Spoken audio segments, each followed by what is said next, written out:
Guys, আমি Neha. Welcome to my channel Neha's lifestyle. তো good morning সবাইকে। অনেকদিন পর আবার ব্লগটা রেডিং করার টাইম পেলাম। তো আমরা বই টই দেখে এসে তারপর পরের দিন সকালবেলা তো আমরা এখন ঘুম থেকে উঠে গেছি। উঠে বনু বিছনা গোছাচ্ছিল। তো তারপর আমরা সবাই নিচে চলে গেছি। সকালে মিস্টার সাহা চা আর বিস্কুট খেয়ে শুরু করলো। তো আমরা আগের দিন কেএফসিতে গিয়েছিলাম, যেটুকু খাবার আমাদের এক্সট্রা হয়েছিল ওটা আমরা প্যাক করে নিয়ে এসেছিলাম। তো এখন সেটাই সবাই মিলে ভাগ ঠাক করে খেলাম। খাওয়ার পরে আমরা টিফিন খেয়েছিলাম। ছোটো মা পরোটা আর আলুর তরকারি বানিয়েছিল। তো ওগুলো খাওয়ার পর আমরা সবাই মিলে একসাথে বসে খেতে বসেছিলাম, খেয়ে আড্ডা মারছিলাম।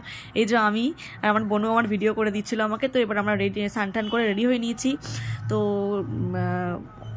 যেহেতু বনু আমি আর তমাল একসাথে আড্ডা মারতে মারতে সারাদিন সময় কেটেই যায়। তো বনু পুজো টুজো দিয়ে এসে আমাকে প্রসাদ দিল, আমিও সেটা খেয়ে নিলাম। তো এবার দুপুরের আজকে বেশি কিছু হেভি লাঞ্চ করবো না, কারণ রাতে আজকে বিরিয়ানি আছে। তো দুপুরে আমরা খেয়েছিলাম উচ্ছে ভাজা দিয়ে ভাত, আর সঙ্গে ছিল ডাল, মাছ আর চিকেন কষা। চিকেন কষাটা করা হয়েছিল মেনলি রাতে বিরিয়ানির সাথে খাওয়ার জন্য, বাট আমরা দুপুরবেলা একটু টেস্ট করেছিলাম সবাই মিলে চিকেন কষা দিয়ে। তো সবাই মিলে খেতে খেতে ভালোই আড্ডা মারছিলাম। আর ছোটো মা আমাদের খাবার পরিবেশন করছিল।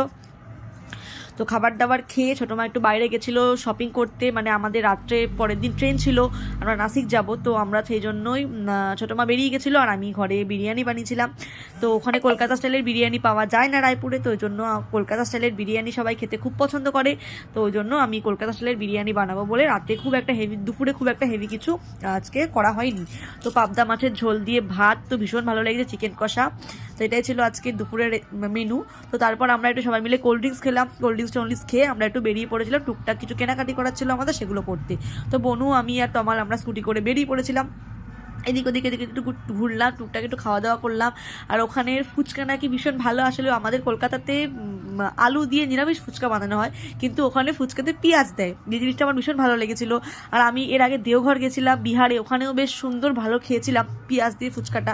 তো এখানে এসে আমার ওই জন্য আবার খুব টেস্ট করতে ইচ্ছা করলো। তো ঘুগনি, ফুচকা সব টেস্ট করেছিলাম আমরা। আর এখানে ঘুগনি দিয়েও ফুচকা দেয়, তুমি যদি চাও তুমি আলু দিয়ে পেঁয়াজ দিয়েও খেতে পারো। তো আমি ঘুগনি দিয়ে অতটা প্রেফার করি না, আমি ওই জন্য আলু দিয়ে ফুচকা খেয়েছিলাম সঙ্গে পেঁয়াজ।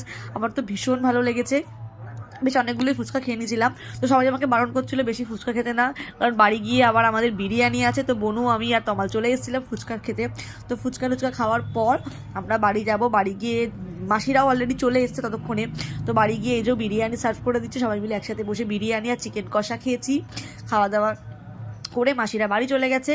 তো আমাদের নেক্সট ডে আমাদের যাওয়ার প্ল্যানিং আছে, সকাল সকাল উঠতে হবে, তাড়াতাড়ি খাওয়া দাওয়া করে আমাদের বেরিয়ে পড়তে হবে। আমাদের রাত্রিবেলা ট্রেন ছিল। তো এই যে বড় মাসি এসেছিল কলকাতা স্টাইলের বিরিয়ানি খেতে আমার হাতে। তো এই যে বিরিয়ানি খেয়ে সবাই সবার মতো খাচ্ছে, ওদিকে দিদু খাচ্ছে, বিরিয়ানি খেয়েছি। খাওয়ার পরে সবাই বসে আড্ডা ফাড্ডা মেরে তো তারপর আমরা ঘুমিয়ে পড়েছিলাম। তো এটাই ছিল আজকের আমার মিনি ব্লগ। তো আমার ভিডিও ভালো লাগলে একটা লাইক করবেন আর আমার চ্যানেলটাকে সাবস্ক্রাইব করতে ভুলবেন না। Thank you for watching. Good night সবাইকে। দেখা হচ্ছে নেক্সট ব্লগে। আর এরকম ছোটো ছোটো ভিডিও পেতে আমার চ্যানেলটাকে অবশ্যই সাবস্ক্রাইব করে দেবেন। Thank you for watching.